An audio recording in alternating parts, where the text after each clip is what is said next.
du parti au pouvoir pour le poste de maire de la commune de Dakar.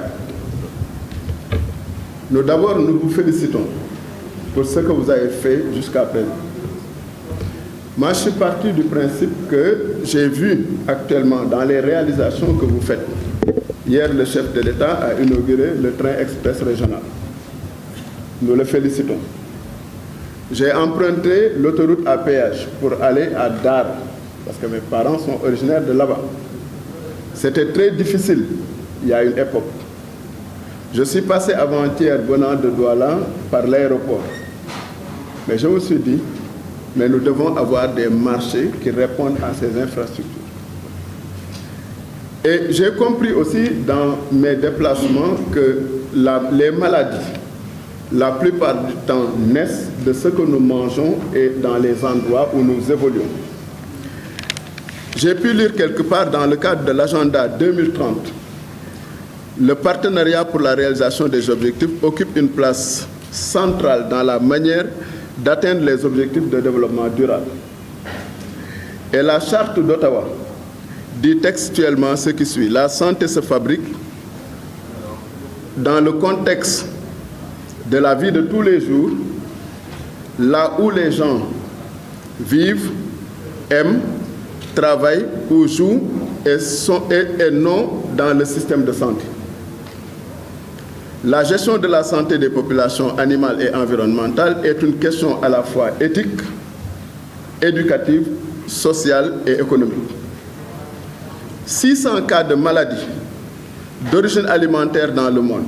C'est un bilan fait par l'Organisation mondiale de la santé.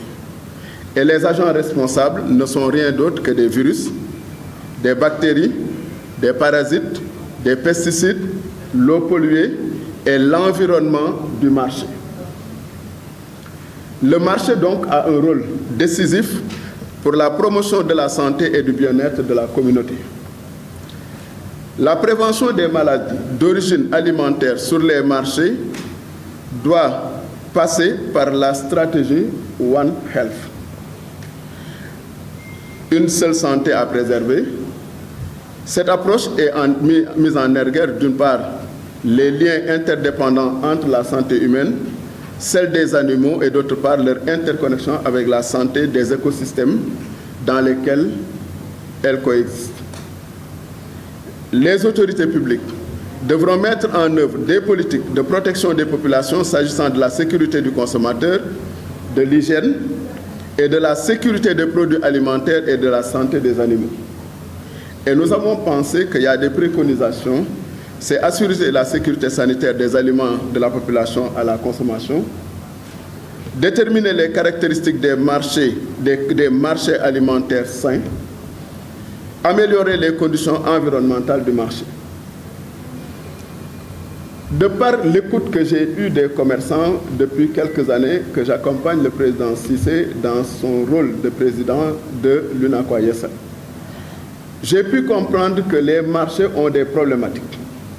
Que sont les infrastructures. Aujourd'hui, la grande consommation au Sénégal est complètement occupée par des structures qui sont venues de l'étranger. Pour une raison simple. Quelqu'un qui va dans un supermarché, je ne veux pas les citer, va acheter dans des conditions de santé, dans des conditions d'hygiène et de sécurité que nous ne retrouvons pas dans nos marchés.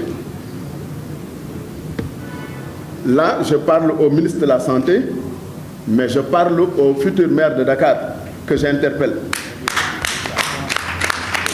Nous avons besoin d'infrastructures et de marchés aux normes. La deuxième chose, c'est l'organisation de nos marchés. Nos marchés brûlent. Sandaga a brûlé. Depuis combien d'années? Sandaga est là. Le marché Kermel a brûlé. Vous allez au marché Kermel actuellement, il y a des étals un peu partout, tout est encombré. C'est des situations qu'on ne voit dans aucune capitale qui se modernise. Nous avons des problématiques de santé dans les marchés. Vous le savez mieux que moi, parce que vous êtes le ministre de la Santé, que cette maladie aujourd'hui qui bloque l'évolution du monde n'est née nulle part ailleurs que dans un marché. Donc nous pensons que la propagation de cette maladie se fait aussi dans les marchés, naturellement. et la salubrité et la sécurité de l'environnement de nos marchés. Voilà les préoccupations des commerçants et des délégués des marchés qui sont là dans cette salle et pour lesquels nous cherchons des réponses et des engagements et de la part du ministre et de la part du futur maire de Dakar. Nous voulons promouvoir donc ce partenariat entre l'UNACOIS et le ministère de la Santé, mais au-delà, parce que nous pensons qu'il y a des actions que nous pouvons mettre, c'est de réaliser des projets conjoints, parce que c'est ce qui se passe actuellement. Le Sénégal a voté une loi donc, de partenariat public-privé, et cette loi doit être utilisée pour refaire nos marchés. Mais il faut une responsabilisation des acteurs des marchés. Parce que quand un marché brûle, il y a des sapeurs-pompiers qui arrivent, qui éteignent le feu. Mais ceux qui étaient dans le marché, ils auront tout perdu et s'appauvrissent. Avant-hier, c'était le marché de Kaolack qui brûlait. Nous avons ici tenu un conseil interministériel à l'époque, dans le bureau du Premier ministre, et nous avons évoqué tous ces sujets. Mais jusqu'à présent, on n'a pas encore vu un début de solution. Je fais le plaidoyer donc des commerçants. Et je pense que de ce point de vue-là, nous avons une expertise que nous pouvons mettre à la disposition donc, des autorités pour quand même améliorer ces conditions-là. De par ce que nous avons vu dans le monde, nous pensons que nos marchés méritent d'avoir un meilleur cadre.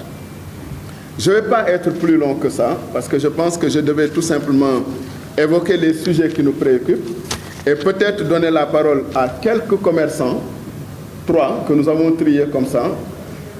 Le responsable donc, du marché Kermel, qui est un marché mythique de Dakar, qui est au centre de Dakar.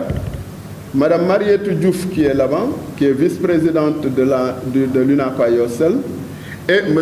Dame Ndiaye, qui est le coordonnateur des marchés de l'UNACOIS.